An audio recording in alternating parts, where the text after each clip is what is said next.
Okay. So I hope it's recording now. Is it okay on your end na? Nag-ano na ba guys? Nag-record na sa end nyo? Okay. Yes. Okay. So, ayun. Sorry yan, medyo nangangapa ako dito sa messages. Ayun, ang dami na palang messages. Masuspend agad yung account. Blooming ko today. Hindi nga eh. Medyo kagigising ko, nakatulog ako kaninang 6.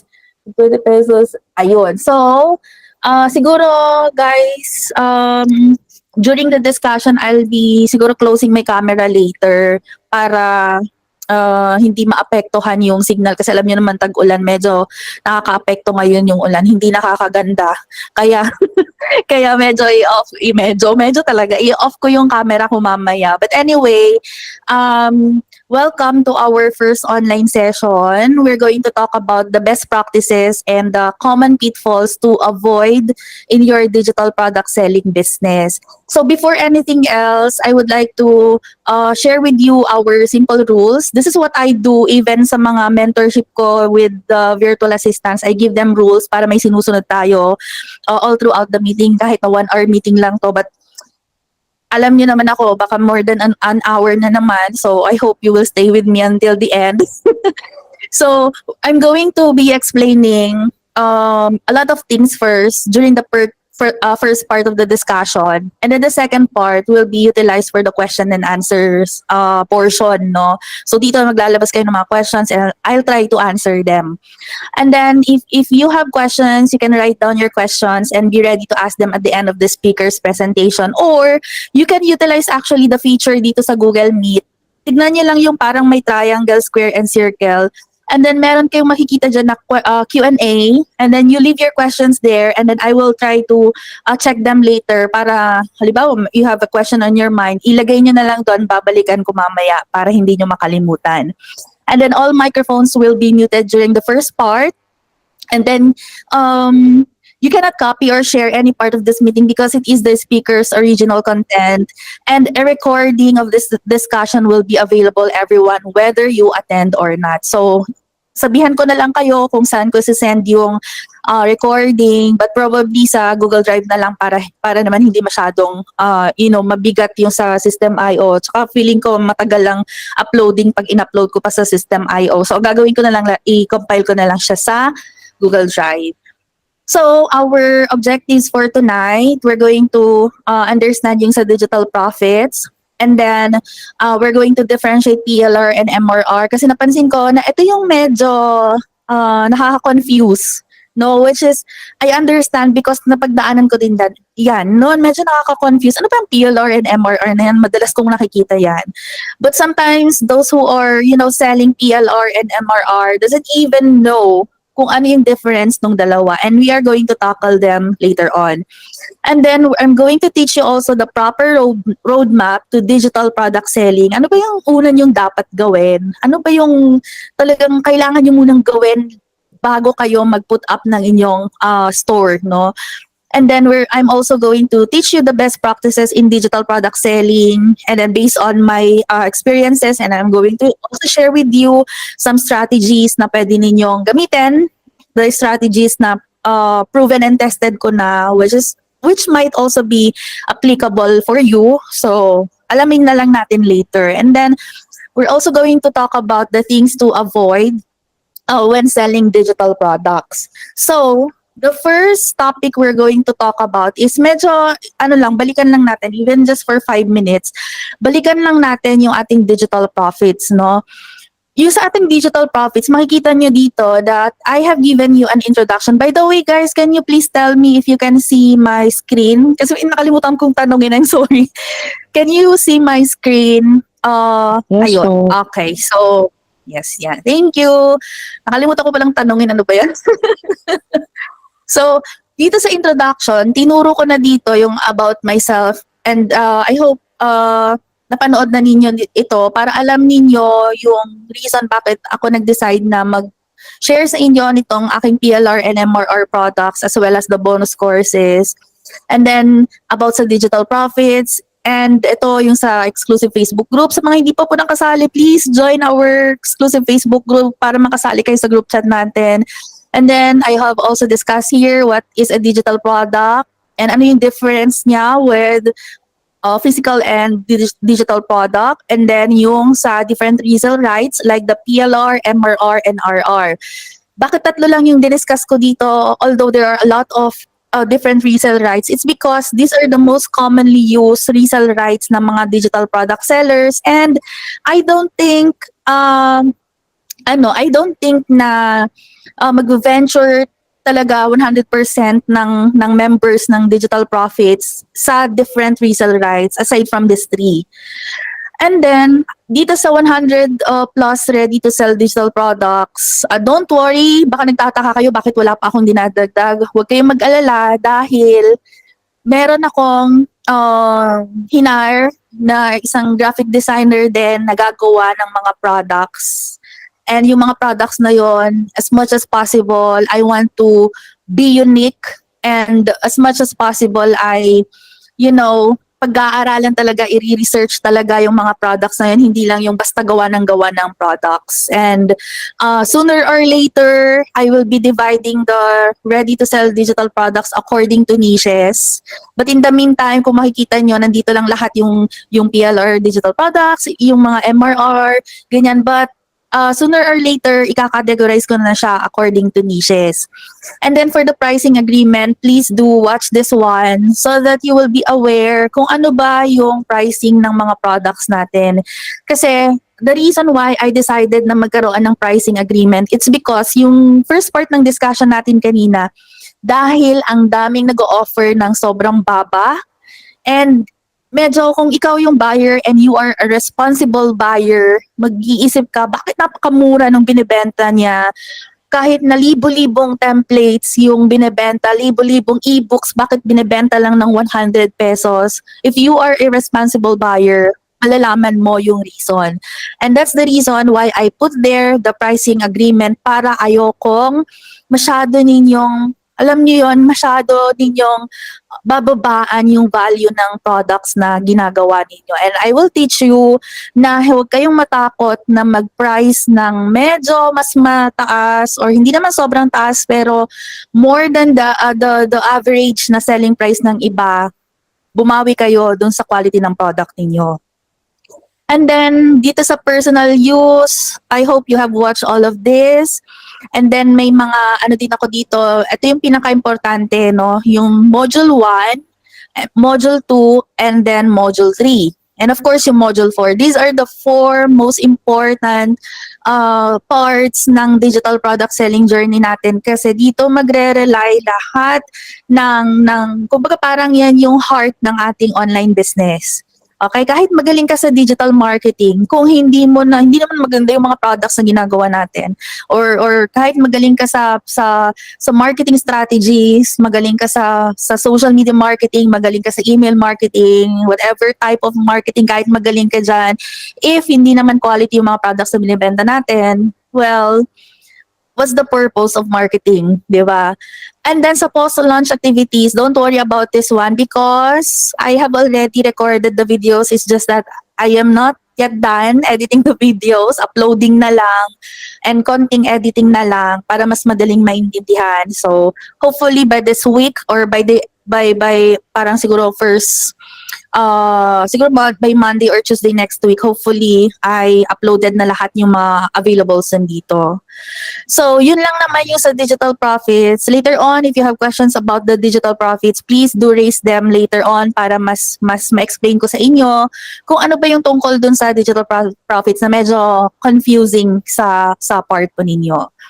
So, now let's talk about the PLR versus MRR. So, guys, I will be turning off my camera na ha, para hindi kayo ma-distract sa mukha ko. Baka nakatingin lang kayo sa mukha ko, hindi sa presentation. Ayan. So, we're going to talk about PLR and MRR. Okay? Para lang maging aware kayo. Pag sinabi kasi natin na PLR, it's private label rights, and the MRR is the master resale rights.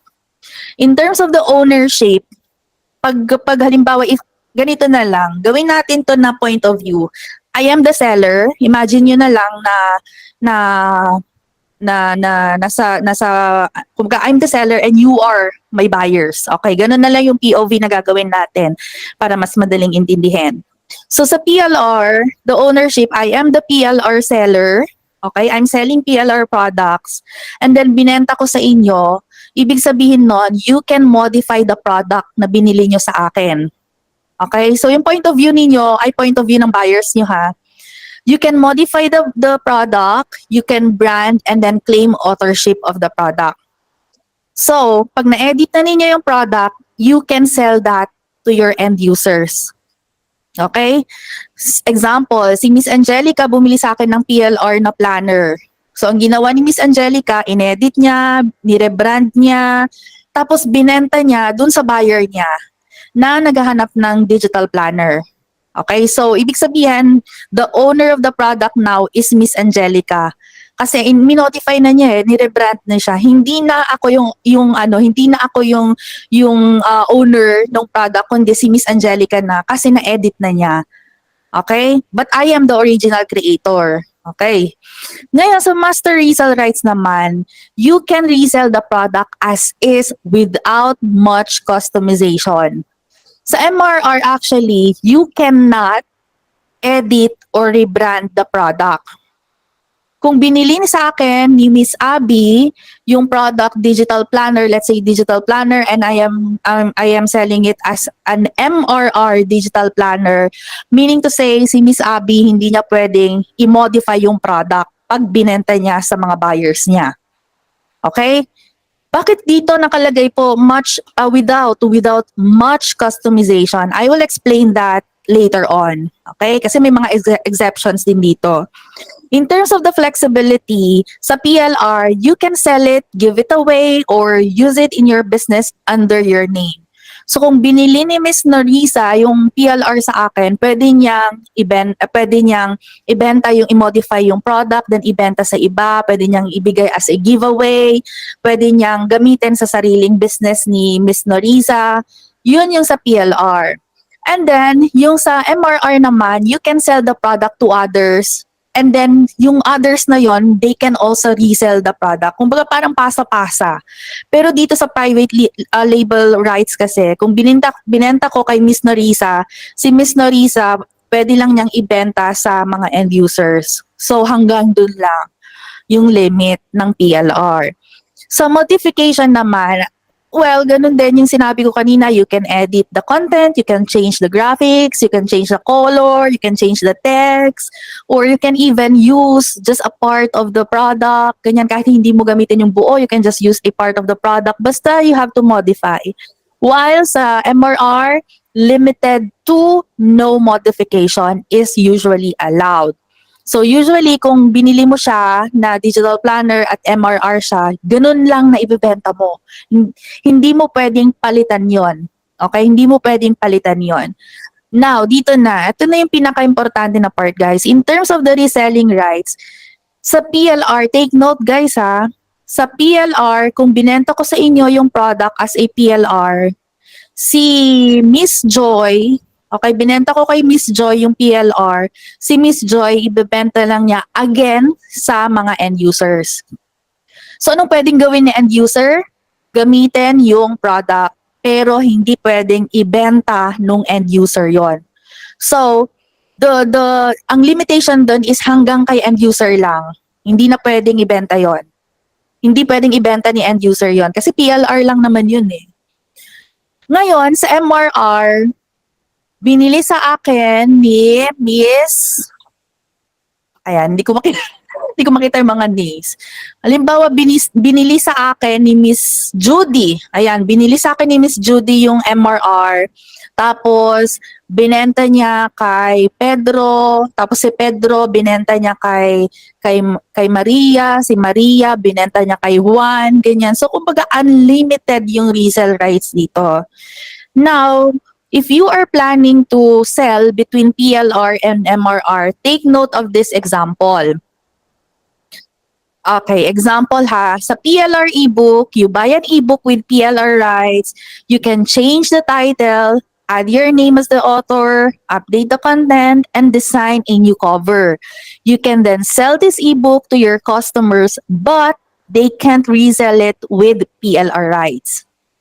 While sa MRR, let's say software yon, you buy the software with MRR, you sell the software as it is to your customers, and then they can also resell it to others. Neither you nor your customers can change the software or claim ownership. Now you decide whether you're going to sell your products as PLR or MRR. But hindi lang 'yon nag-e-end dun, guys. Hindi lang PLR or MRR yung pwede niyong gawin sa products niyo, ha.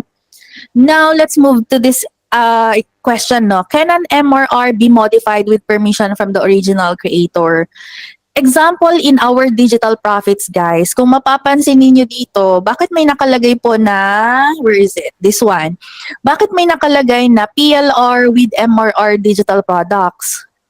Take note, PLR, you can modify. MRR, you cannot modify. PLR, hindi pwedeng i-resell ng buyers mo, while MRR, pwedeng i-resell ng buyers mo. Eto na, may exception tayo dito.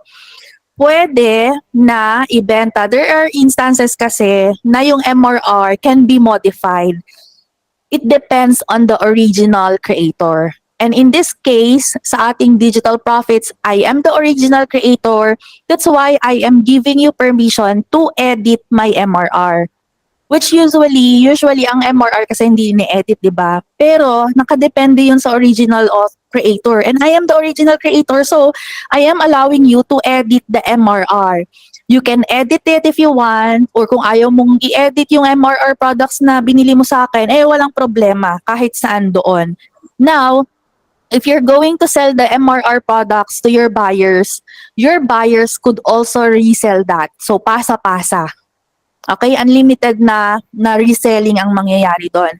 So, ang tawag natin dito ay flexible MRR or the customizable MRR. So, yun yung tawag natin sa MRR na pwedeng i-modify.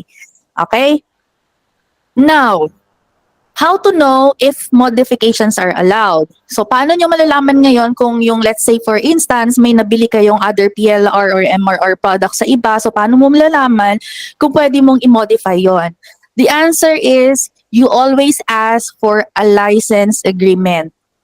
Always check the detailed license agreement or terms of use provided with the MRR product.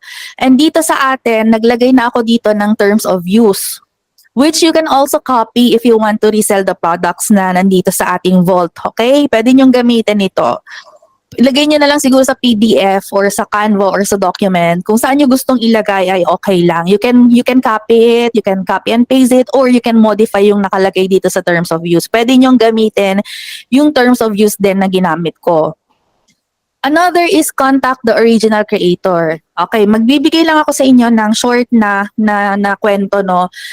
Gusto ko lang kasing malaman kung paano nilalagay ng mga sellers yung kanilang terms of use. That's why on Etsy, I purchased an ebook. Ito yung nakwento ko to sa live before eh. I purchased an ebook about how to sell digital products. And then, nung sinend sa akin, nung nabili ko na yung product, na-download ko na, I was looking for the terms of use, but it wasn't present. Pero dun sa title ng product niya, sabi niya, with commercial use.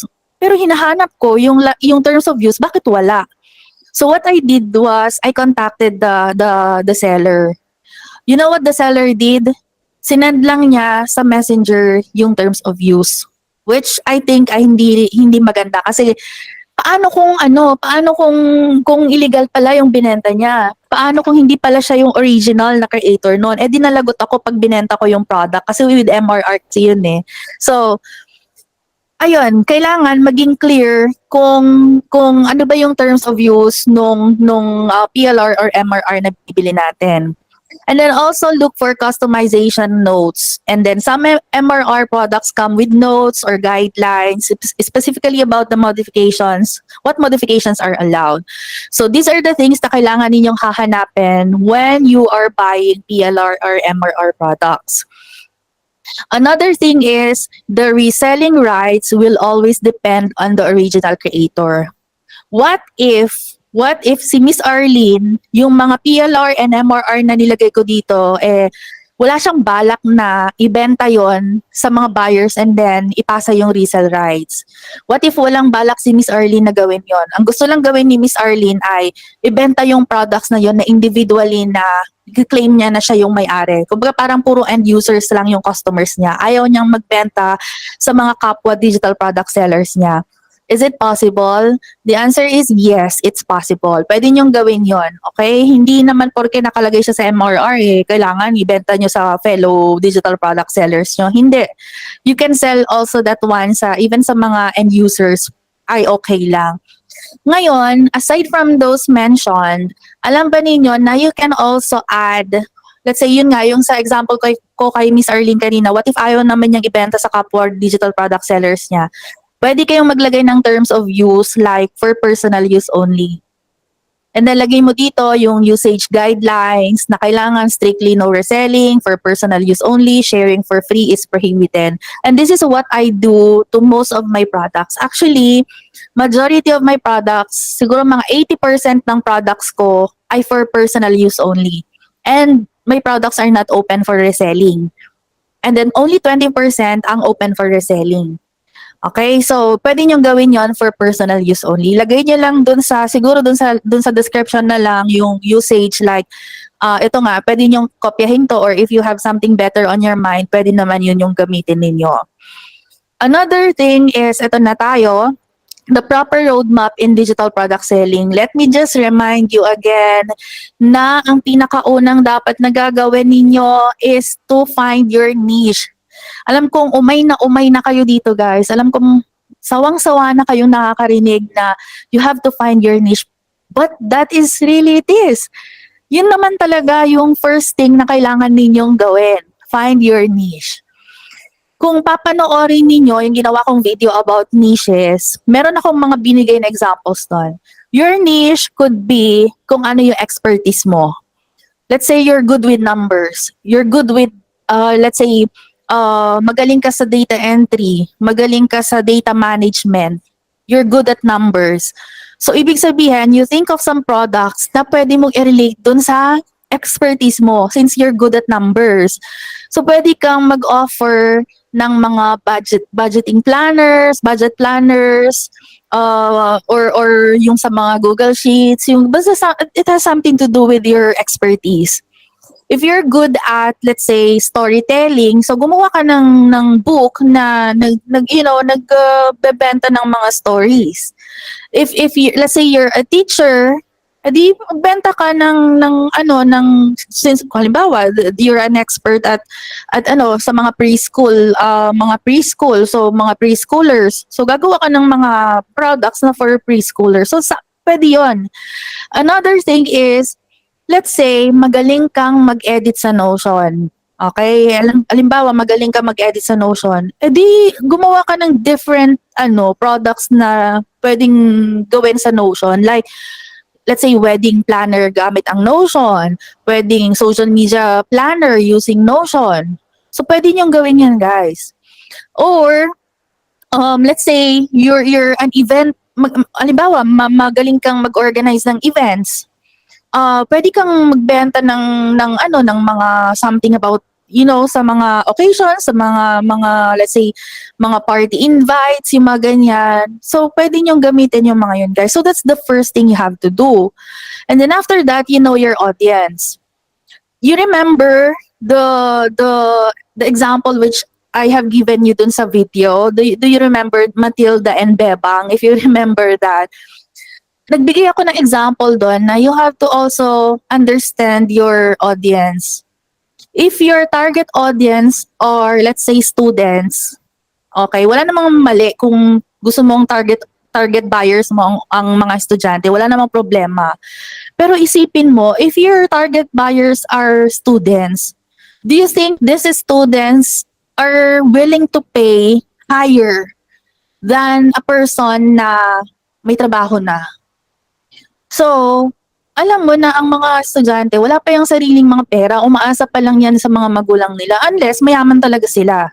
So, kung mayaman siguro yung target na buyers mo, okay pa. Pero kung ang target buyers mo, let's say, ay students, and gusto mo na let's say, gusto ko mong kumita ka na malaki, ganito, ganyan. So, tatargetin ko yung mga estudyante kasi madali lang silang ma-convince na bumili. Well, the problem there is, first, financial. Alam natin na hindi gano'n kalaki yung hawak na pera ng mga estudyante. Pangalawa, they have their own priorities. Okay? Pangatlo, kung hindi pa maganda, hindi pa worth it yung product na binibenta mo sa kanila, hindi nila bibilhin yung product mo. So, you have to know your audience, guys. Meron akong napagtanungan. Sabi ko, nagbebenta siya ng mga busy books. Ayan. Bakit ka nagbenta ng busy books? Kasi po, nakikita ko sa TikTok, maraming nagbebenta ng busy books. Ayan. So, syempre, ganun yung usual na sagot. Kasi yung feeling ko, yun ang in demand. Ang daming nagbebenta eh. So, sino ang mga target buyers mo? Ang mga target buyers ko po ay mga toddlers. Seryoso ka? Toddlers talaga? Hindi ba ang target buyers mo are not the toddlers? They are the users of your product, but they are not your buyers. Who are your potential buyers if you're selling busy books? Your potential buyers are the parents, teachers, mga tutors, pwede rin na mga tita, tito na naghahanap ng regalo, panregalo. So pwede kang pumunta sa mga groups for titos and titas, tapos i-offer mo yung product mo na, oh, pwede nyo itong ipanregalo sa mga inaanak nyo or sa mga pamangkin nyo na magba-back to school. So something na ganun. You have to know your audience. And then third is the product development. Ito yung pinakamatagal. Guys, ito actually yung pinakamatagal na process ng digital product selling. Kasi hindi ka lang naman basta-basta lang gagawa ng product eh. Ano ba yung product development? Ito na yung gagawa tayo mismo ng, let's say, kung templates ang binibenta mo, dito ko gagawa ng templates. Kung gagawa ka ng ebook, dito natin gagawin yung ebook creation. Kung sa Notion creation. Website creation. So, dito sa product development. And, wag niyong ipipilit yung sarili ninyo sa isang tool na hindi naman kayo ganon ka-familiar. Let's say nakita mo na in demand ang Notion, pero ikaw mismo, hindi mo alam i-navigate ang Notion.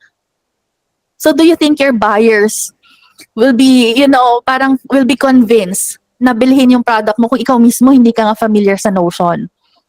Okay, so you have to be familiar with the tools you are using. Now, the most common tool na ginagamit dito sa product creation is Canva. Ngayon, the next question is, do you even know the basics in Canva? Do you even know the Canva licensing?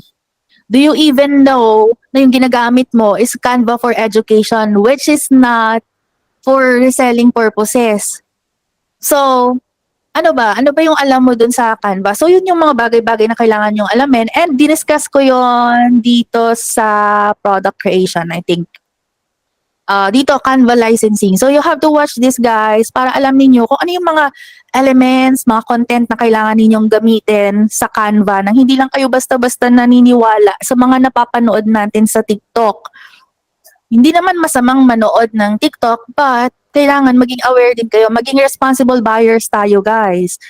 Kasi may mga nakikita ko, they even have a large following, ang dami nilang followers, ang dami nilang mga naging students. But when I saw what they're using in Canva, they're using Canva for education. So, Canva for education is for educational purposes only and not for commercial purposes. Ang may access lang ng Canva for education ay mga teachers and students, wala nang iba. So, if hindi ka teacher, hindi ka student, then you are not supposed to be using Canva for your digital business, which I will create another video about it para mas ma-clarify, no? Another is, dito na tayo sa selling platform and social media. Guys, this is the part where you choose the platform where you are going to sell your products. Una na, gusto ko magbenta sa Racket, gagawa ko ng Racket.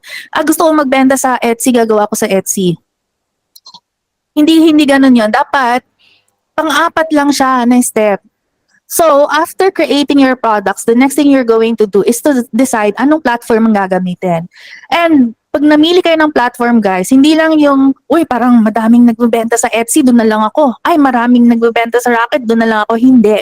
You also have to learn learn, guys, yung mga policies ng mga platforms na to. Okay, hindi lang yung sasabak ka sa gera tapos hindi mo alam kung ano yung klase ng kalaban na nahaharapin mo, 'di ba? So, like ito yung discussion natin sa first part kanina. Maraming nasususpend sa Etsy. Why? It's because they even don't even know na hindi pala allowed na gumawa ng Etsy kapag ikaw ay gumawa ng bank, kagagawa mo lang yung bank account mo. So, isa yun sa possible reasons na nagkakaroon ng suspension. Pangalawa, may mga nasususpend, it's because nag-create na pala sila ng Etsy before. Tapos nagkaroon sila ng utang sa Etsy.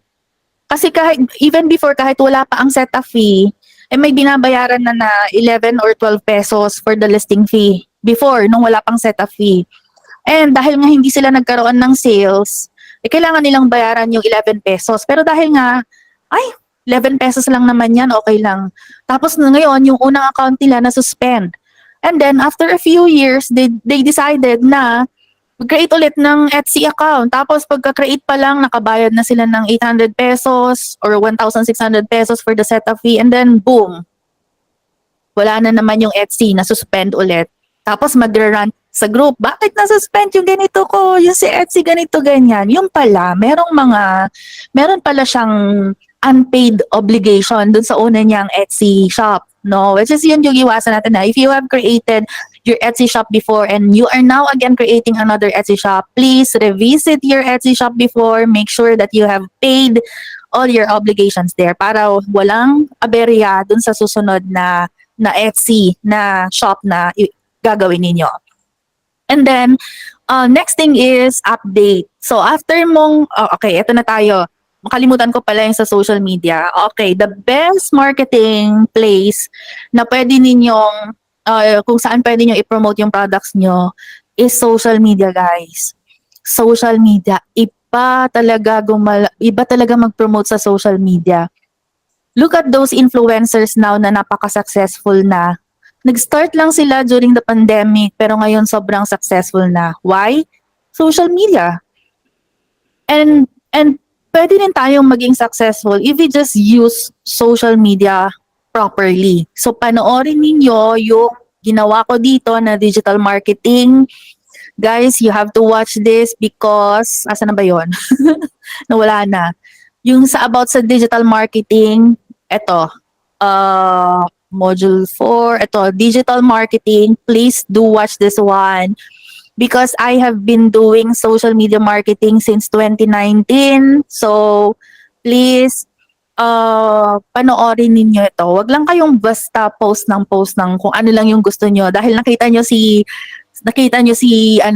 Bebang na nag-post ng pinost na yung picture ng product niya tapos yun na yun. No.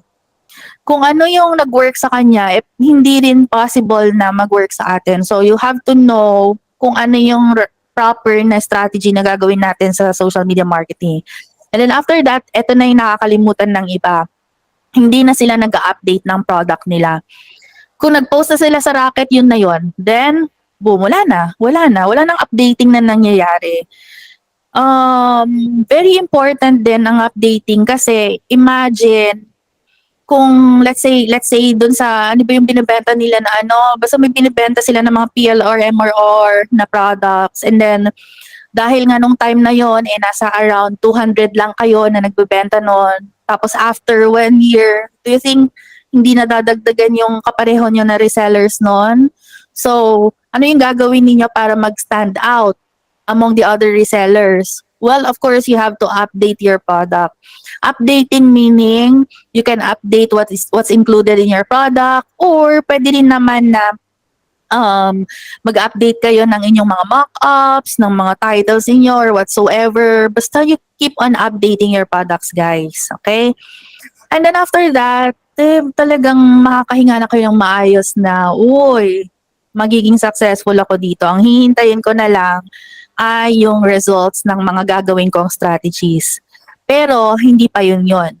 May mga pagdadaanan pa tayo na mga iba't ibang mga challenges na hindi ko na-mention dito. Like, you might encounter buyers na may mga rude buyers, merong mga may mga manggagaya ng designs ninyo, may mga anong tawag dito, magbebenta ng products ninyo illegally, ganyan. So yun yung mga may encounter ninyo, and it's all up to you on how are you going to face those obstacles, and ano yung mga gagawin ninyo na para maiwasan yung mga ganun na bagay.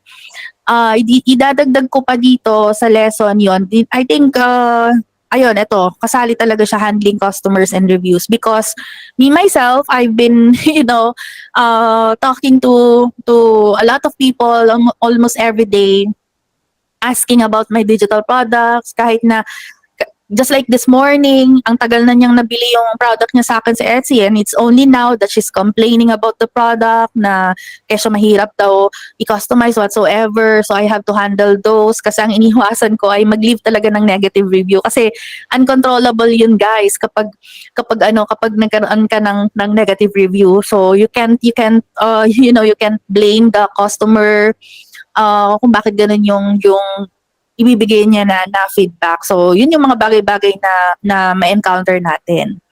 So, now, medyo bilisan na lang natin sa part na to para magkaroon tayo ng mas maraming time for the question and answer. Let's talk about the best practices in digital product selling. The first one is you focus on quality, guys. It's better to have a few well-crafted digital products than a flood of mediocre ones. I just want to share with you my product sa Rocket. Bakit naging Rocklet? Rocket, ito yung product na ginawa, ito yung Rocket shop na ginawa ko way back 2023 pa, mga nasa around September, if I'm not mistaken, I can't remember, September or October. Ito yung first ever na Rocket na ginawa ko. And you know what? Since October hanggang ngayon, ito lang yung mga binibenta ko. Ayan lang, napaka-konti lang ng binibenta ko. And siguro if I plan to add more products here, hindi siguro yung, alam niyo yun, hindi siguro yung sobrang dami. Siguro mga isa, dalawa, ganyan lang. Because I focus more on the quality ng mga products na ginagawa ko, rather than basta lang ako magli-list kasi gusto ko lang magkaroon ng maraming binibenta. So, hindi lang ganun yun, guys. You have to also focus on the quality of your products. Hindi na baling, kaunti lang muna yung products mo, basta quality naman yung ginagawa mo. And then the second one is invest time. So consistency is the key. If you have your current job ngayon, let's say may full-time job ka and you're having a hard time na pagsabayan itong side hustle na to dun sa current job ninyo, well, I'm telling you, kung ganun ang mindset mo, hanggang kailan ka pa magi-start? So, I suggest na you start at least 1 hour a day, and then pag kaya ng oras mo, mag-extend up to 2 hours, okay lang. So, consistently yon na gawin ninyo yon during the time na okay yung mood ninyo, ganyan. Kasi mahirap gumawa ng product, guys, na wala kayo sa mood. No? So, do it regularly. And then, another thing is, master the visual appeal. Ngayon, yung paggawa ng mga listing photos, yung mga listing photos na tinatawag ay kung ano yung nakikita ninyo dito, yung mga front cover ng mga products. You have to really master the visual appeal. Hindi mo pwedeng sabihin na, hindi naman kasi ako magaling sa graphic designing, kaya hindi ko alam na hindi pala maganda yung listing photo na ginagawa ko. Well, what I suggest is tingnan mo yung mga competitors mo around your niche, kung paano nila gawin yung mga listing photos nila.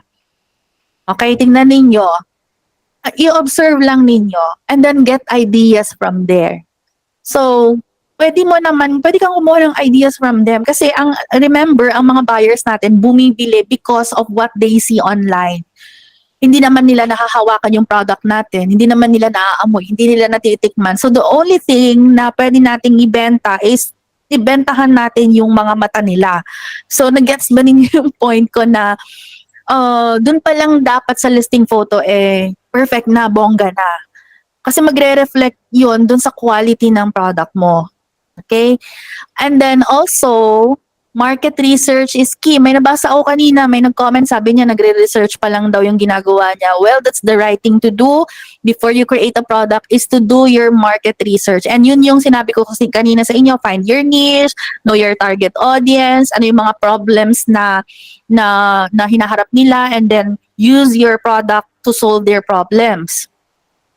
If you know, if you're aware na aside from this racket is I also have a racket shop for wedding niches. And just a quick story, kaya ako naggumawa ng Racket PH for the wedding niche. It was because of my experience.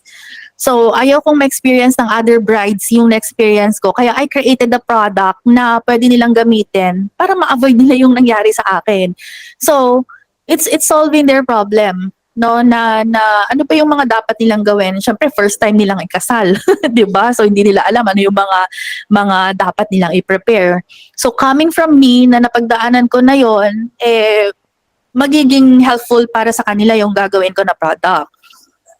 And then also be platform savvy. So ibig sabihin nito, kailangan yung alamin ng mabuti yung platform kung saan kayo magbebenta. So if it's on Etsy, alamin nyo ano man yung mga dapat ninyong i-optimize sa Etsy, ano yung requirements. Kung sa Racket naman, ano yung mga kailangan ninyong i-consider, ano yung mga factors na kailangan i-consider before selling there. So those are the things na kailangan ninyong i-consider.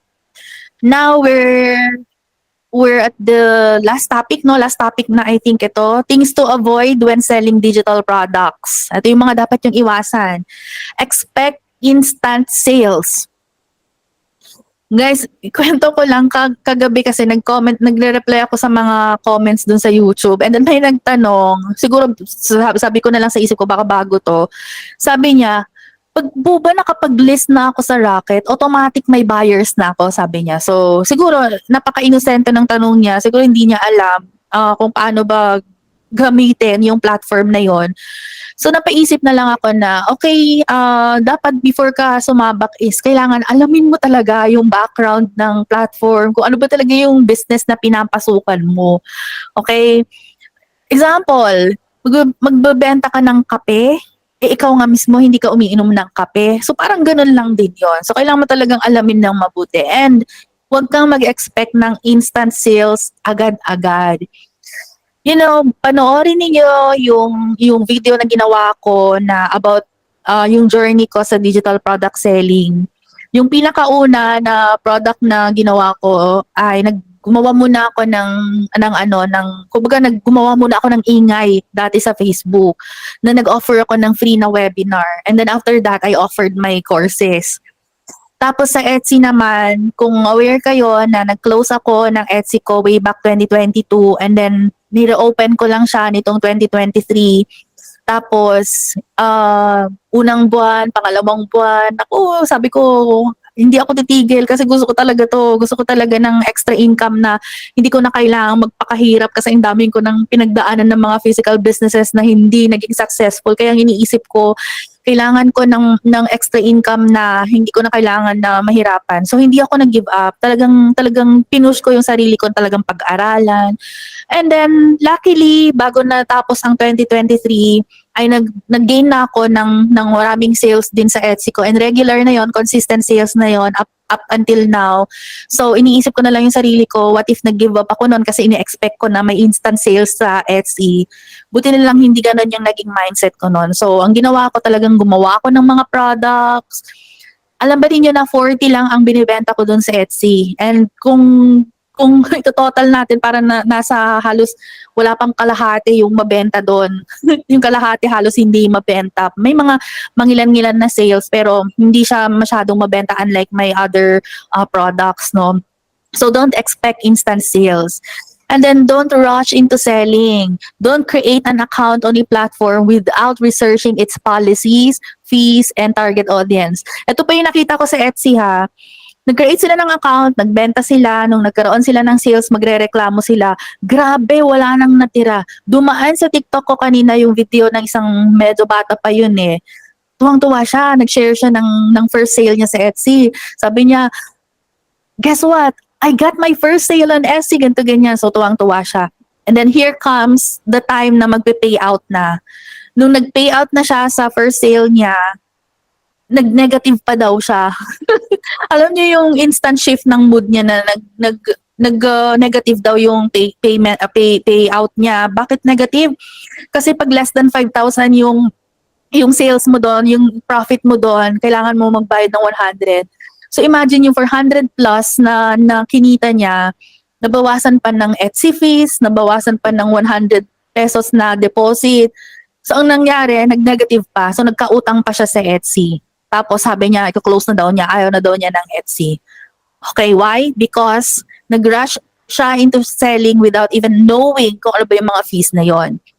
Another is quantity over quality. Bakit mali yan? Quality dapat yan. Sorry. Quality over quantity.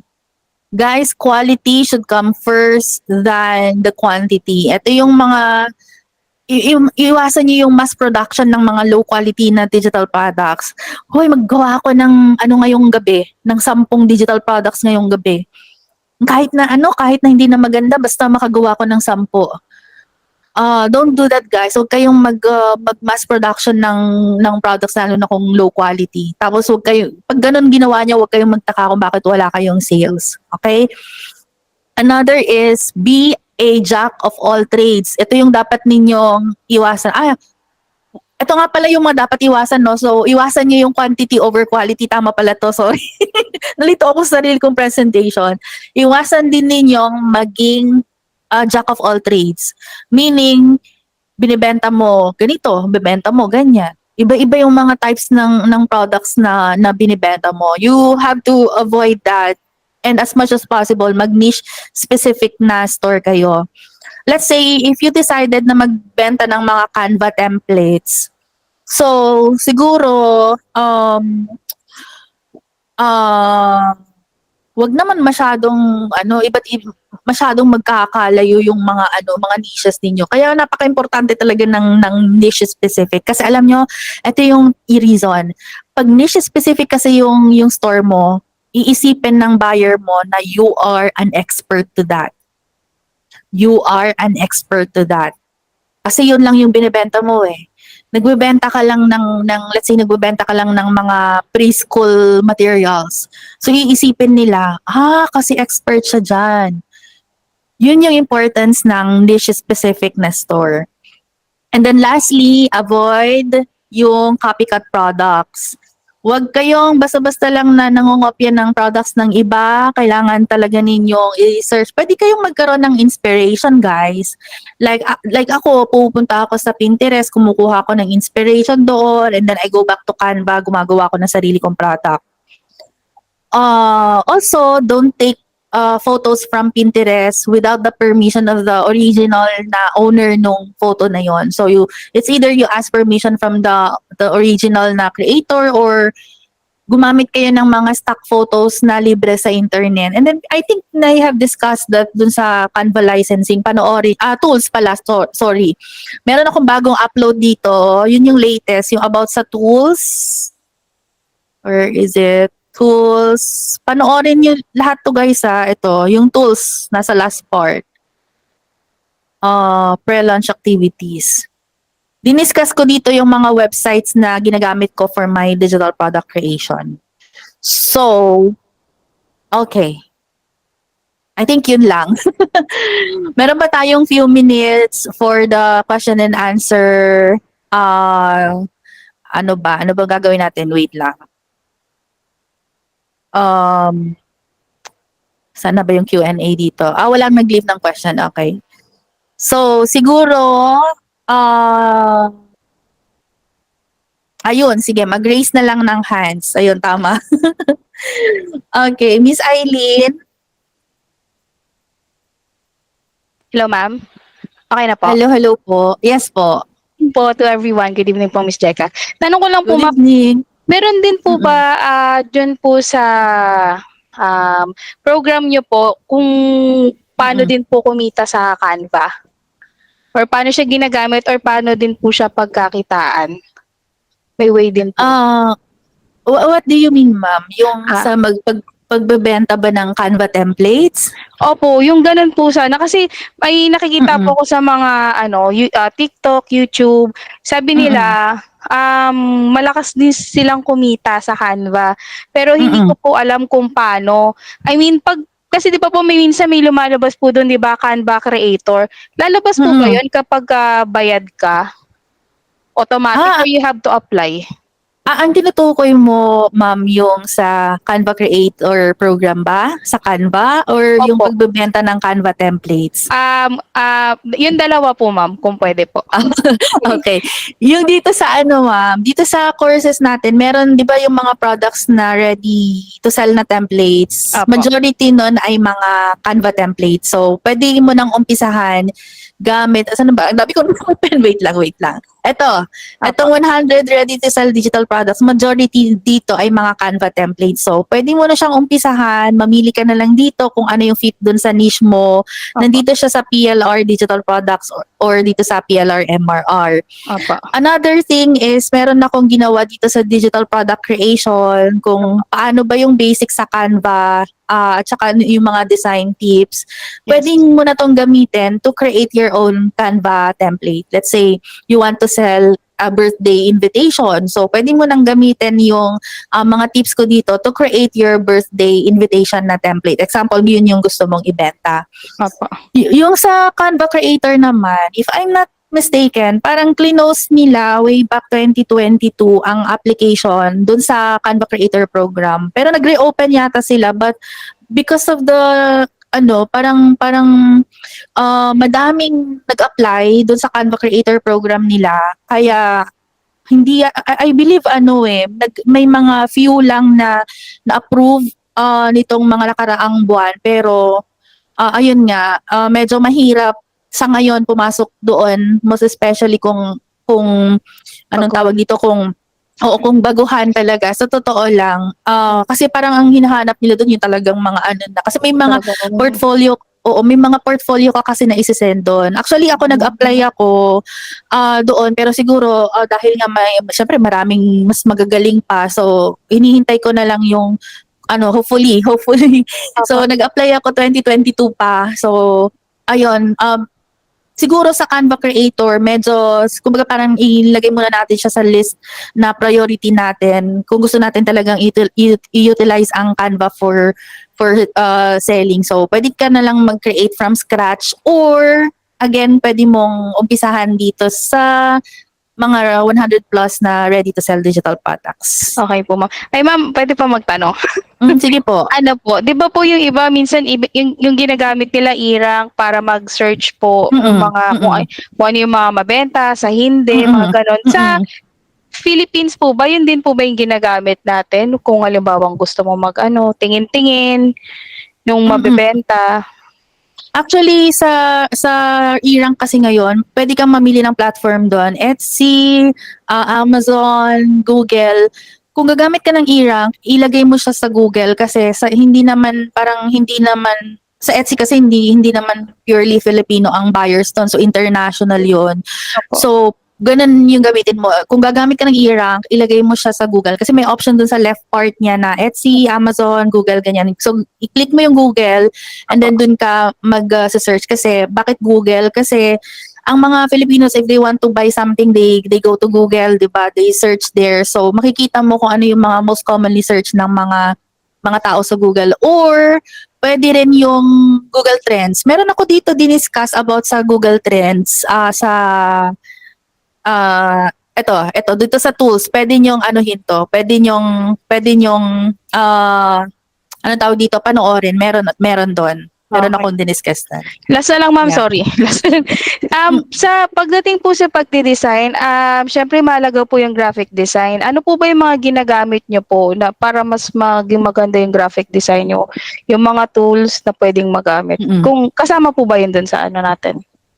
Ang hindi kasi ako puwedeng magturo ng tools na hindi ko ginagamit. So, ang ginagamit ko Canva, Opo, Kittel, tapos, ano pa ba? Canva, okey. Kittel, yun Canva. dalawang yun ang ginagamit ko sa graphic design. So, yung Canva at saka Kittel. So far, Canva pa lang kasi yung in-add ko dito, pero I will add yung about sa Kittel soon na lang. Okay po. Yan lang ma'am. Thank you po. Thank you. Sino po yung isang ano kanina nag-raise ng hand? Ayun, Miss Jennifer. Hello. Pwede din po ever be. Oo. Hello, hello Miss Jennifer. Hello po. Magandang gabi sa ating lahat. Magandang- Naghahanap ng pagkakakitaan. Iha, doon ba sa doon ba sa racket? Mm-mm. Kailangan talagang makumpleto mo yung recommendation bago ka ma-verify na verified pro. Tama ba yun? Mm-mm. Kailangan talagang may recommendation pa bago. Ah, Kasi mga mukha nyo lang nakikita lagi doon.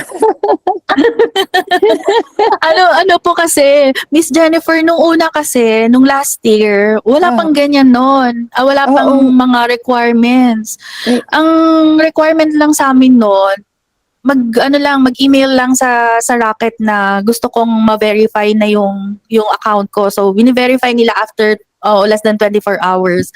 Pero ngayon, meron na kasing mga requirements ngayon like yun pa yung isang i-discuss ko pala dapat dun sa part 4 ng Rocket Yes, I PH think, na lesson. Yeah, I think you need to that. Kasi kailangan dapat may at least ba yun? 3 recommendation dun sa buyer. Yes. Tapos, Oo. iba pa yung ID badge ba Yeah. yun? Ayun, Iba pa i-request yun. yun.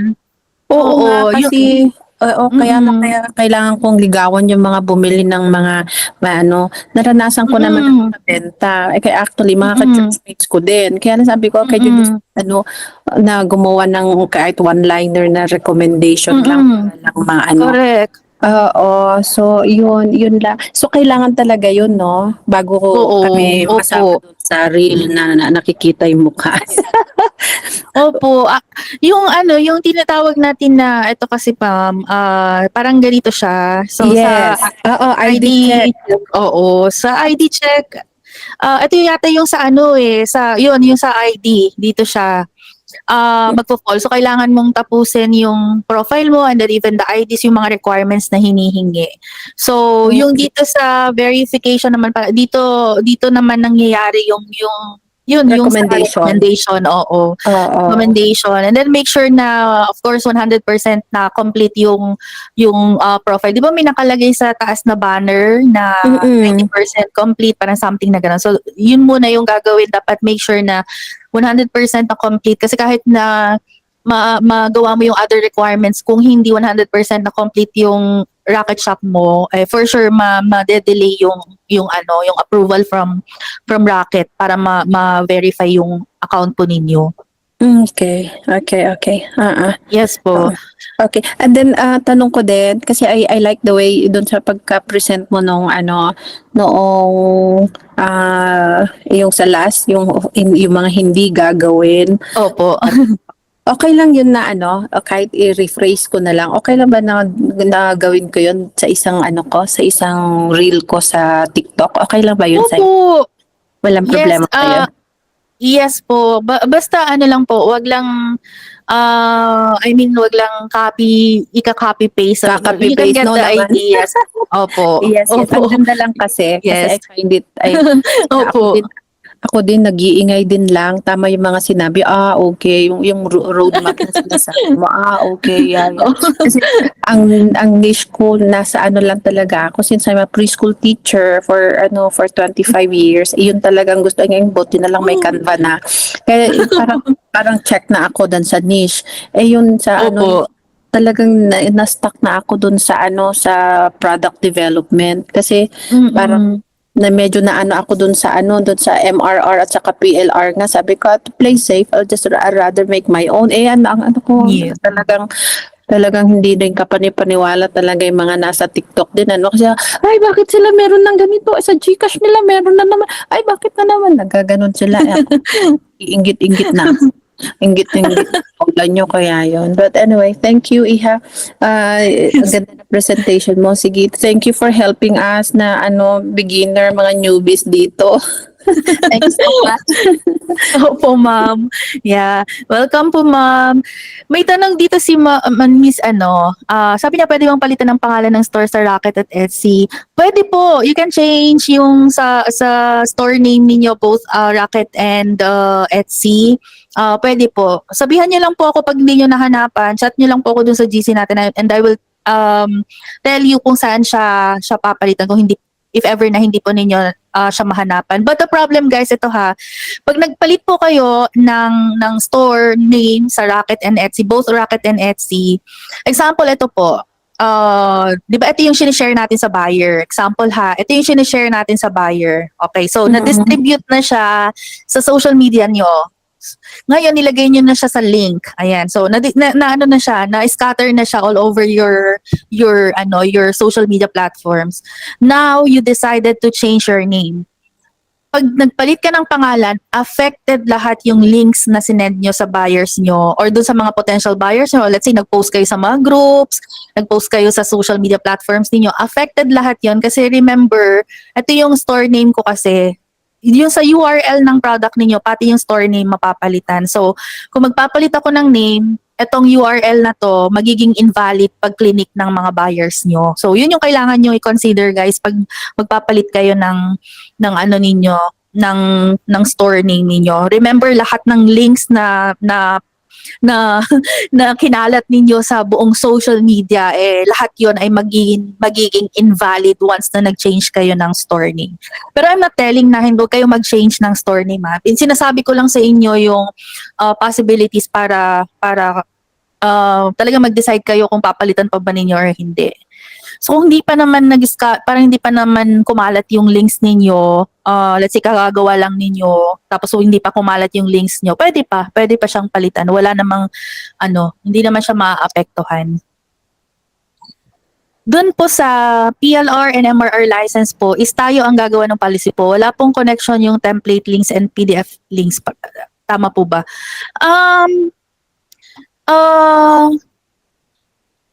Actually, guys, dito sa PLR, let's say, asan ba? Mag-open tayo ng isa.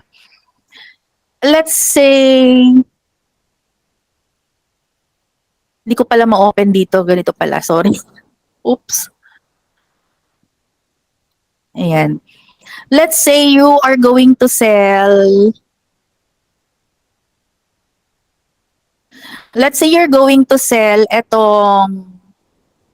ito na lang, how to sell digital products ebook. Let's say you're planning to sell this one. So ngayon, ang ibibigay mo sa buyer, anong ibibigay? Sige nga, question and answer, tayo guys. Magpapaquiz ako dyan sa comment. Kung ibebenta ko yung, hanap na lang tayo ng iba, wait lang. Let's say, okay, Etsy banners na gawa sa Canva. Guys, Etsy banners na gawa sa Canva. Anong link ang ibibigay nyo sa buyer? Remember ha, this is made from Canva and binibenta ko yung banners na yon.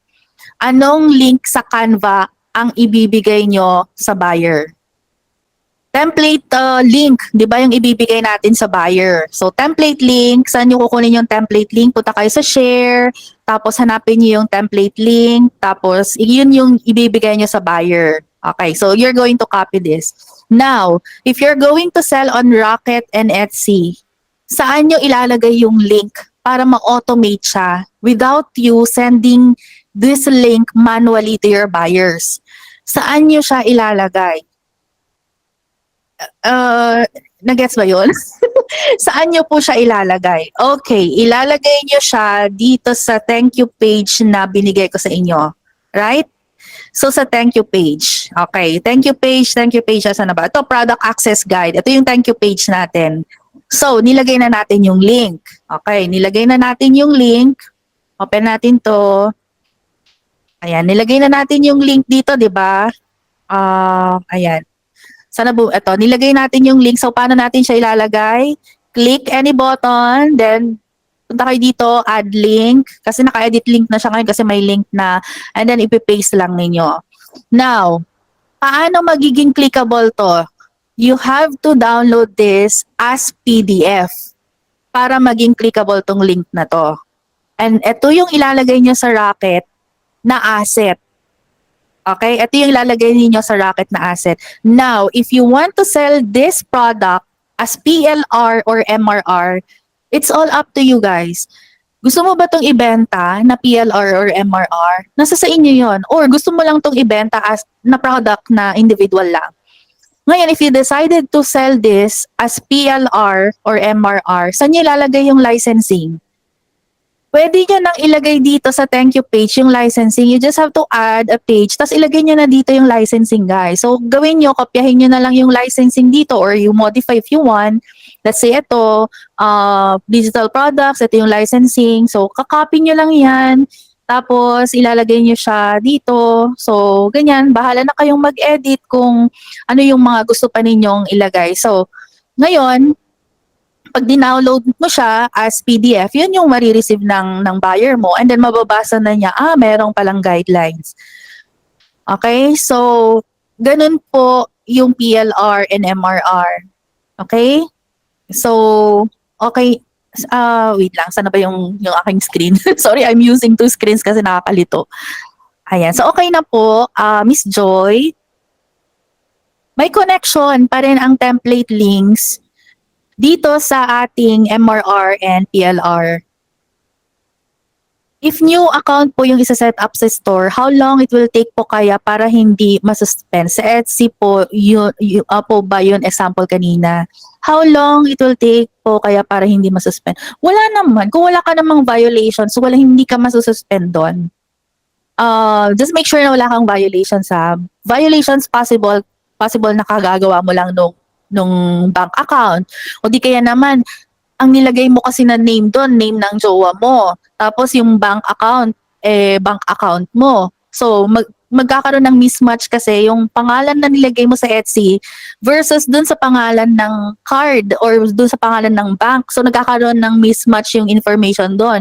Yun yung isa pa sa reason kung bakit nasususpend ng Etsy.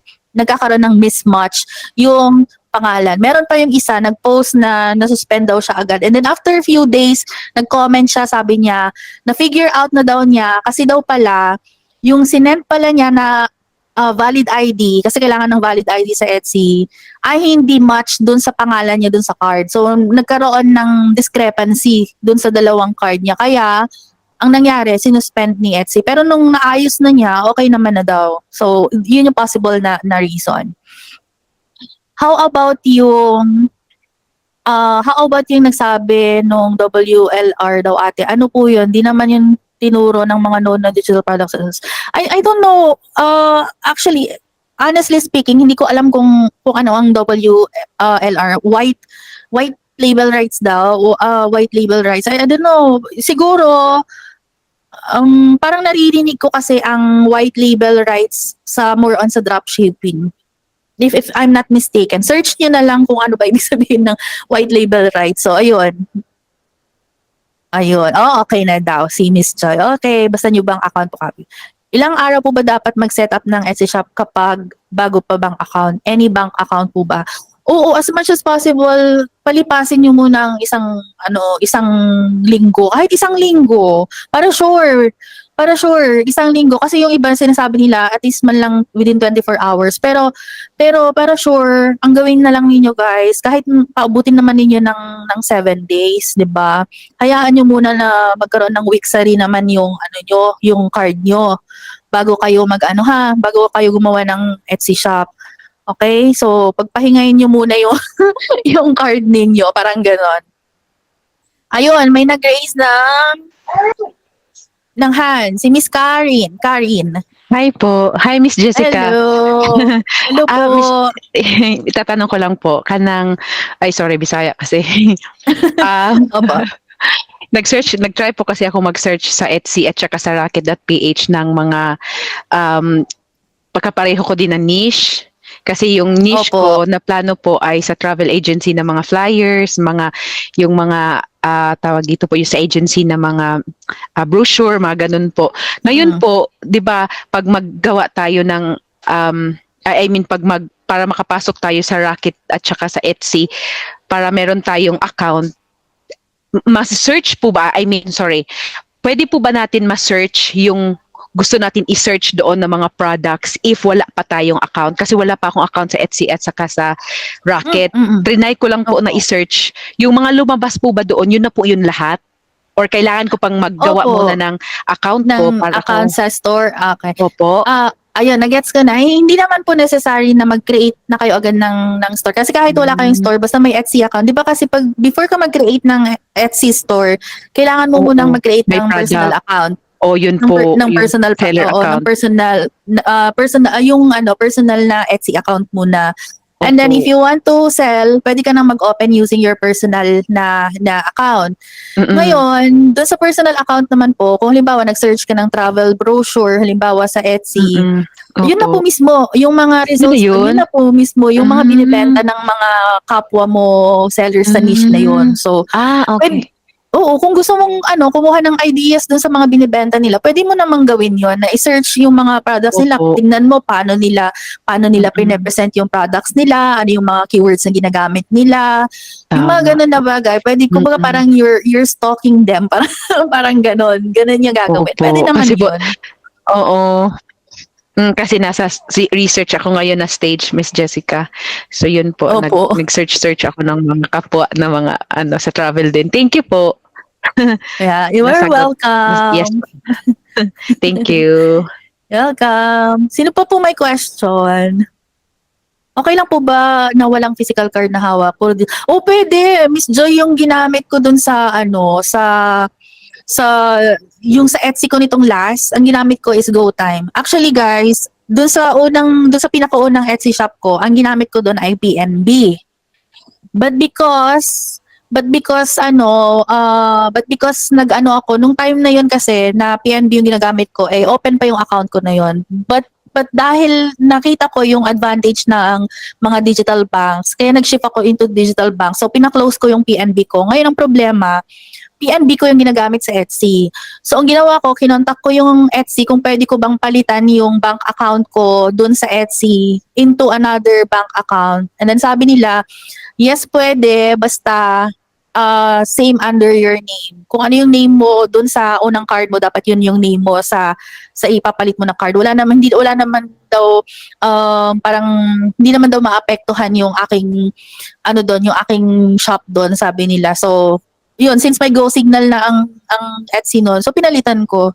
And nung gumawa ako ng second Etsy shop, third Etsy shop, ayan, imagine hanggang third Etsy shop talaga, GoTime ang ginagamit ko. So far naman wala namang problema sa GoTime. Ayun, digital bank yun. Although may physical card din yung GoTime, okay lang din. May nabasa ko, pwede rin ang C-Bank daw. And then another pa is pwede ang Tonic. Yun yung ginamit ko dun sa second Etsy shop ko, Tonic. Wala namang problema. So, ayun. Okay lang kahit walang physical card. Basta accepted yung digital bank. I think hindi accepted ang GCash. Kasi di ba may ano bang tawag doon? American Express ang GCash. Even yung sa Paymaya meron din, pero hindi yata tinatanggap ang Paymaya at saka GCash. Yun. Kahit ilang store po ba under one account in any platform po? Yes, pwede. Basta same under your name. Same under your name. Magkakaiba lang yung email address na gagamitin. Wala namang problema doon. Basta ba, make sure na lahat ng, let's say Etsy shop make sure na lahat ng Etsy shop mo walang violations. Kasi halimbawa, Etsy store 1 mo may violation. Kahit mag-open ka pa dyan ng multiple na Etsy shops, isususpend nila yon kung na-detect nila na nagkaroon ka ng violation doon sa mga first few Etsy shops mo. So, naku, ingatan nyo ang mga Etsy shops nyo, guys. Ingatan nyo ang mga Etsy shop. This is my tip with you guys. If you're planning to sell on Etsy, please don't sell PLR and MRR products there. Naghigpit po ang Etsy just this July and yun yung gagawan ko ng update sa Etsy. Huwag kayong magbebenta ng PLR and MRR products sa Etsy. I tried selling PLR products sa Etsy, but then I deactivated those listings kasi parang kumbaga mainit ang mata ngayon ni Etsy sa mga PLR and MRR products. So ano lang yung mga pwedeng ibenta sa Etsy? If possible, you stick with individual products. Yun na lang. Huwag kayong magbenta ng PLR and MRR sa Etsy. Please guys. Ayokong magkaroon tayo ng ano dyan, misunderstanding.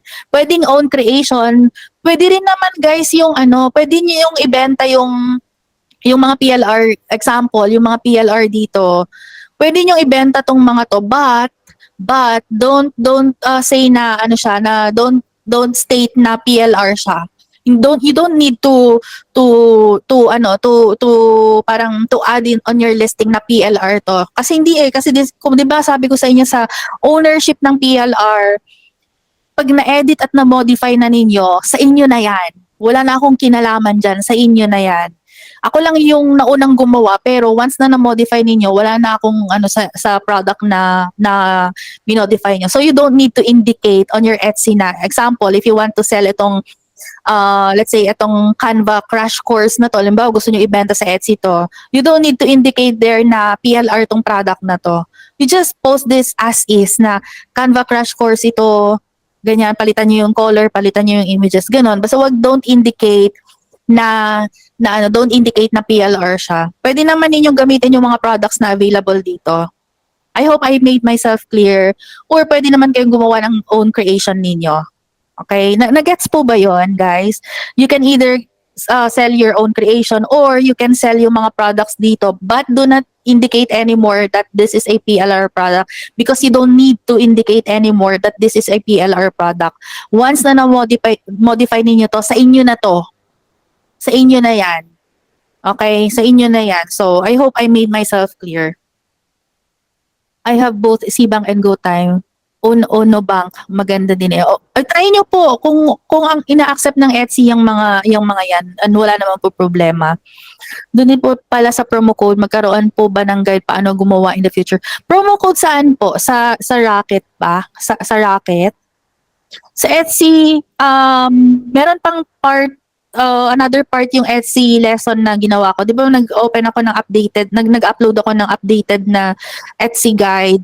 Mag-a-add pa ako ng mga guides din kasi hindi kulang pa kasi yun. Kailangan ko ituro sa inyo ano ba yung kailangan nyo ilagay sa announcement, ano ba yung mga dapat ilagay sa banner, yung mga ganun na bagay. Kailangan ko pang i-explain sa inyo. And included din yung paggamit ng mga promo code sa Etsy. But if sa Rocket naman, yung yung sa'yo po na discount sa next purchase. Dito sa Rocket, meron na sa video yon kung paano ko yung maglalagay ng discount. If I'm not mistaken, nasa part 2. Nasa part 2 ng Rocket yon. Paano kayo magbibigay ng mga discount code. Meaning from scratch po gawa namin. Pwede namang from scratch or pwede rin na gamitin nyo yung sa PLR dito. Recorded po. Yes, one is recorded po. Advice sa Etsy shop. One niche, one Etsy shop po. If possible, niche specific yung gamitin nyo sa Etsy. Kasi pansinin niyo guys okay, your assignment after nitong meeting po natin, after our meeting, kahit huwag kayo mag-sign up muna sa Etsy. Okay lang naman eh. Kahit huwag kayo mag-sign up sa Etsy, you can still browse products on Etsy kahit hindi kayo mag-sign up. Punta po kayo sa etsy.com and then you type a product na related sa niche nyo. Example, magbigay nga tayo ng example. Budget planner. Okay, then maghanap kayo ng seller doon. And then i-stock ninyo yung mga sellers doon. Tignan ninyo if their stores are niche specific. Ibig sabihin, kung puro spreadsheets lang yung binebenta, puro spreadsheets lang.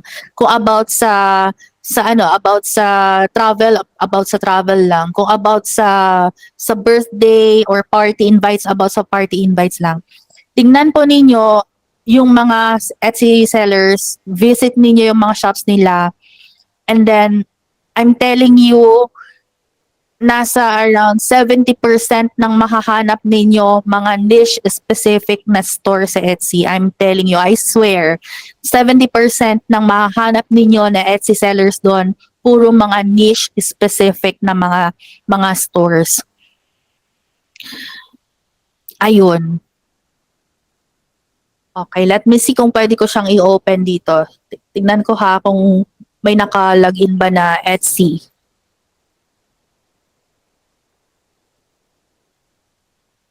Oops. Going to use... Okay, I'm going to use another, pakita ko sa inyo.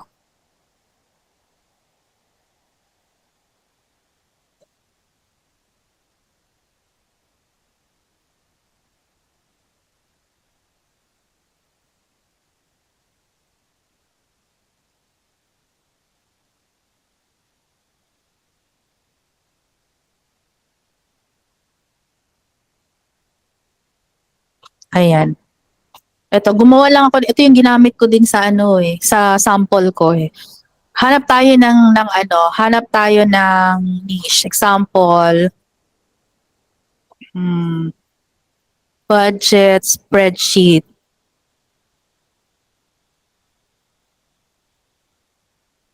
Tapos, paano ba makikita yung seller? Ayan example yan. Oops. Open natin yung product na yan. Hanap pa tayo ng isa. Ito. Okay, dalawa na lang para mabilis. Tignan, ay grabe. 67 people bought this in the last 24 hours. Imagine, 188 times 67. Halimaw to. Times 67. 12,000. Imagine nyo for that single product, naka 12,000 na siya. Pesos. Kasi naka Philippine pesos siya. Imagine that. Grabe. Okay, tingnan natin yung store niya. Ito si Hey Mary at saka si Simply Organized Pro. Tingnan natin yung mga stores nila. Oh, you see?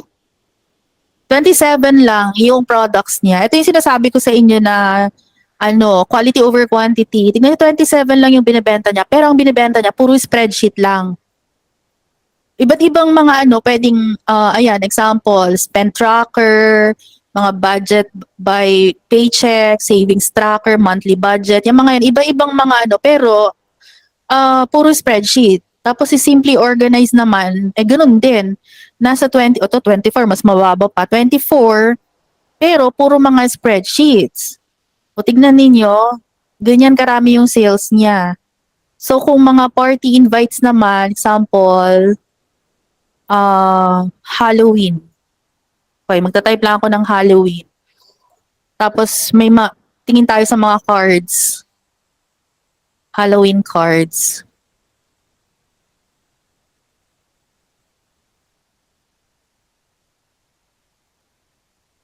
Okay. Halloween cards. Tignan natin kung ano yung binebenta nila. This one. Mga cards din. Yan. So, makikita niyo talaga na mostly ng mga sellers sa Etsy, mga niche specific ang mga binebenta nila. So nag-gets po ba ninyo yon na maganda na mag-focus kayo sa mga specific na niches dito? So,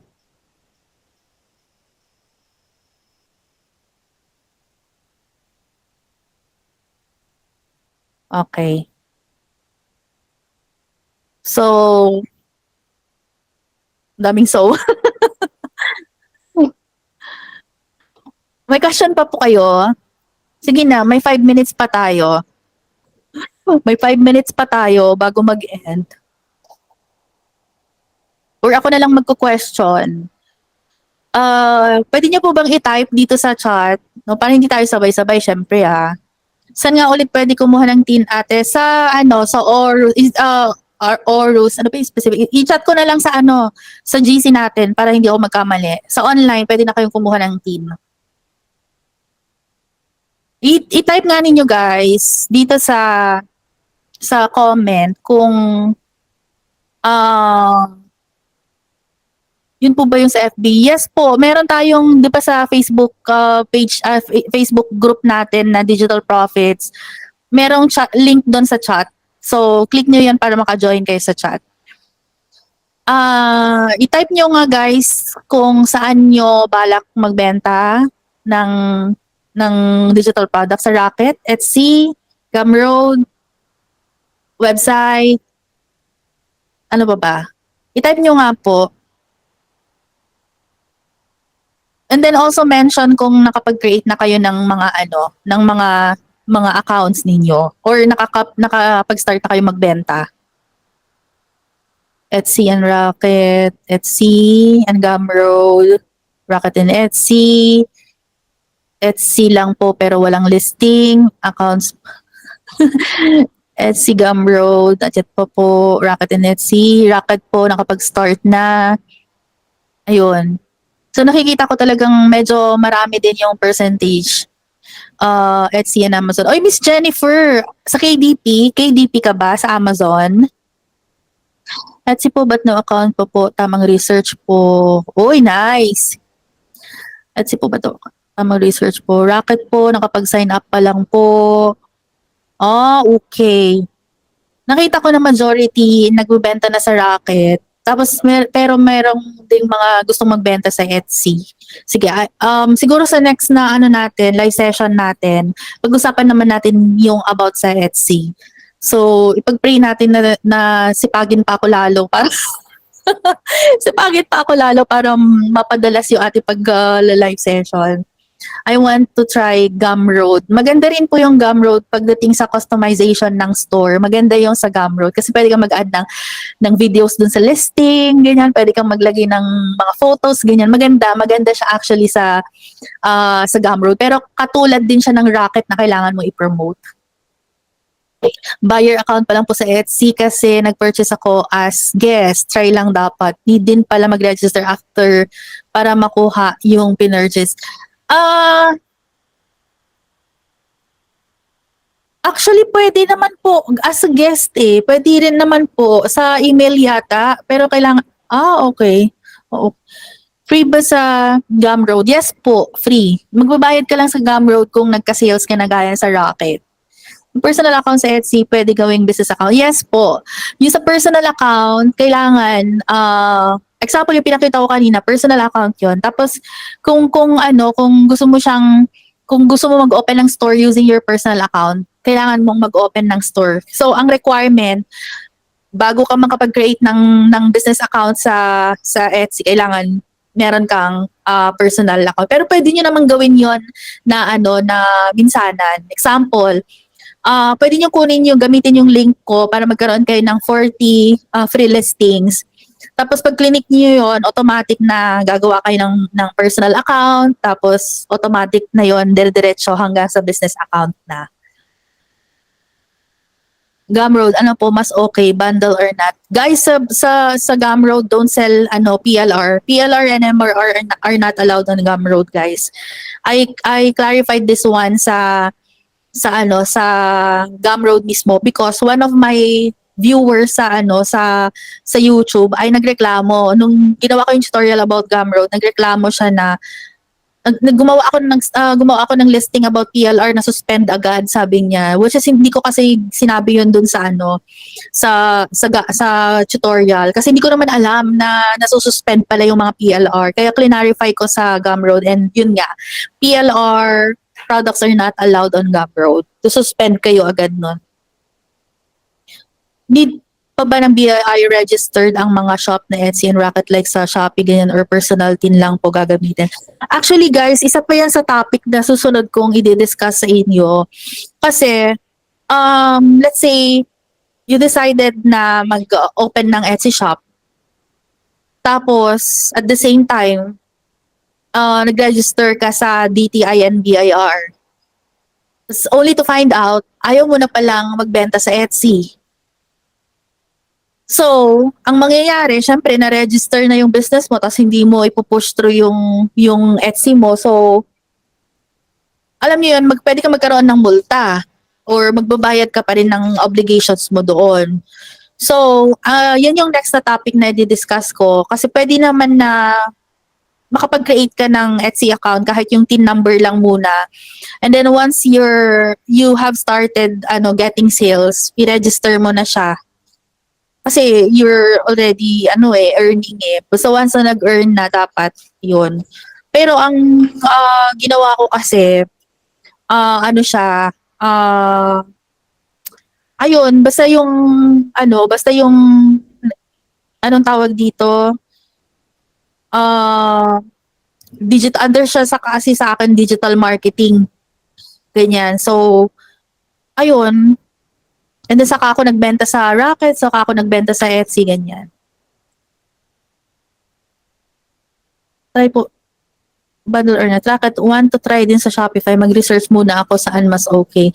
Actually, nag-open ako ng Shopify account. Yun yung ikukwento ko pala sana sa inyo. Meron ako sa Shopify account ngayon. Kaka-open ko lang, parang siguro mga mag-1 month pa lang.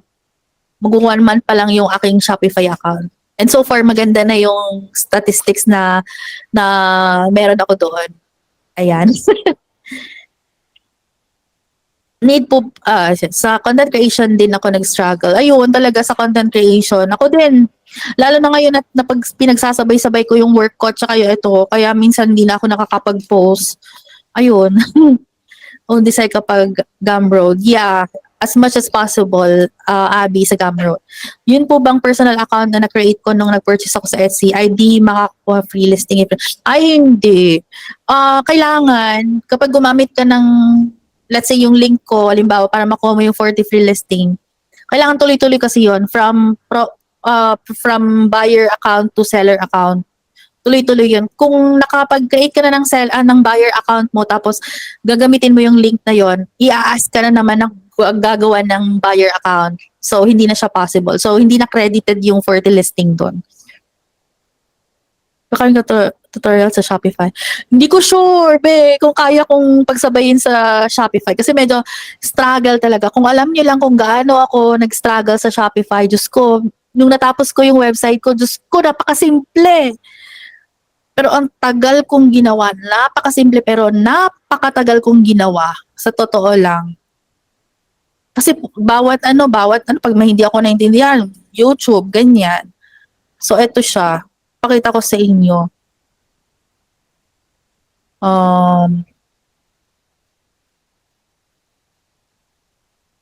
Ito yung Shopify na ginawa ko and active na siya ngayon. Ganyan. So, kung titignan mo, napakasimple lang, ganyan. Pero, Diyos ko Lord, kung alam lang ninyo kung gaano kahirap yung ginawa ko dito, napakahirap, napakadaming proseso.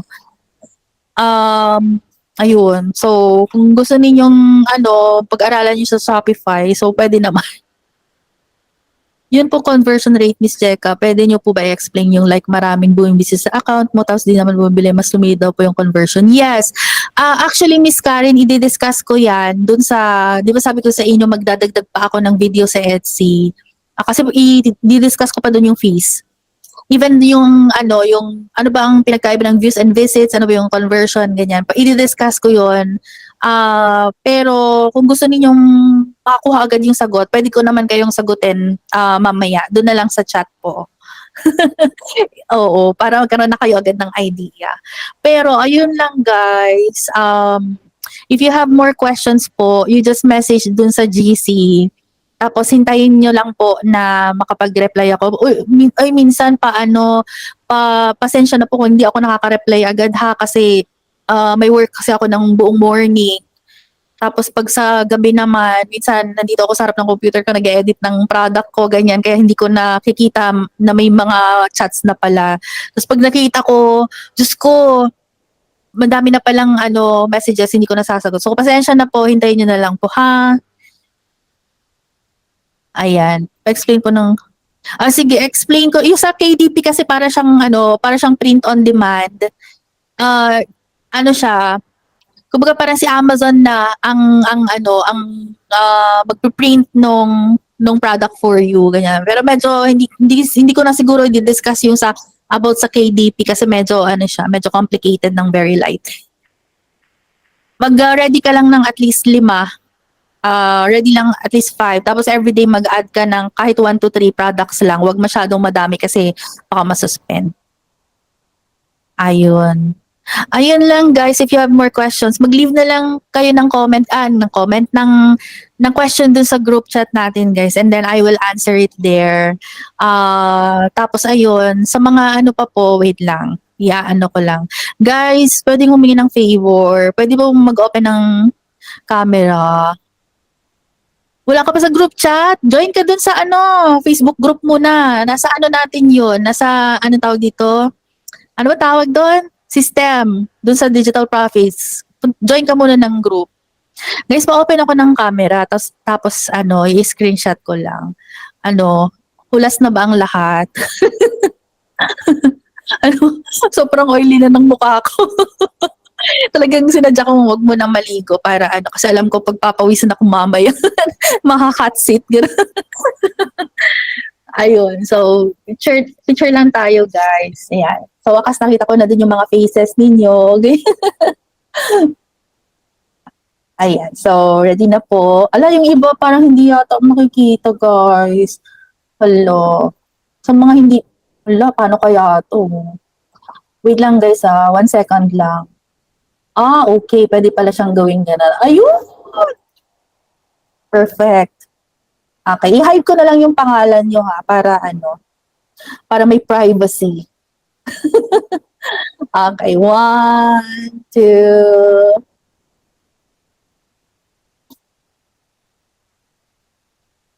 Isa pa po.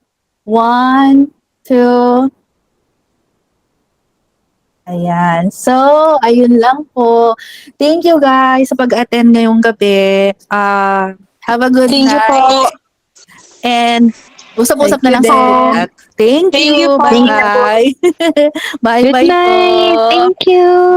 Good night Salamat po, salamat. din. Salamat. Bye-bye.